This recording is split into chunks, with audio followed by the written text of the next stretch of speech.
when I was a kid, and I think most people who are old like me, some of you kids won't remember this, but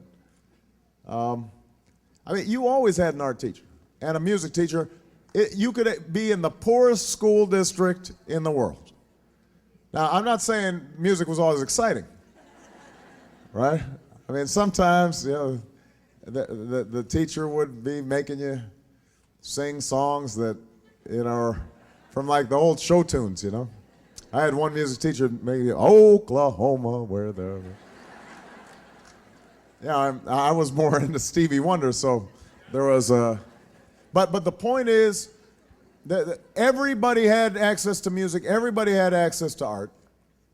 And the reason is because people understood, even though they hadn't done the scientific research back then, we have done now, that children who learn music actually do better in math. Kids whose imaginations are sparked by the arts are more engaged in school. Kids who have physical education are more able to pay attention in the classroom.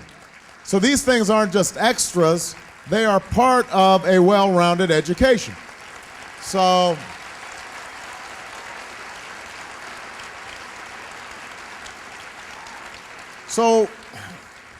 part of the reason you're seeing schools eliminate art and music, though, or at least diminish them, is because of No Child Left Behind. A law that was intended to raise standards in local schools, but what happened was, because it relied just on a single standardized test, school districts felt pressure to just teach to the test. And this school district is a little better off than a lot of school districts, but no, it is, I promise. You go to a bunch of the school districts and they're having a tough time. But in a lot of school districts, they just have to make choices.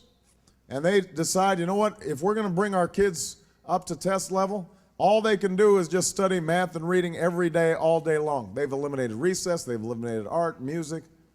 And so part of the solution then is changing No Child Left Behind so that the assessment is one that takes into account all the factors that go into a good education and is developed with educators, not to impose to punish schools, but to improve schools.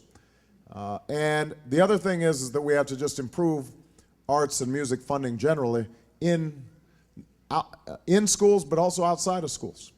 And the endowment for the arts, our support of the public arts, our support for arts institutions, all those things should be a priority, and they don't cost that much money.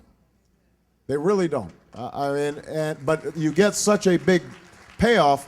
And one last point, I made this actually yesterday in Scranton. Part of what arts education does is it teaches people to see each other through each other's eyes. It teaches us to respect and understand people who are not like us. And that makes us better citizens, and it makes our democracy work better. And that's something that I strongly believe in. That's one of the main reasons we need to promote the arts.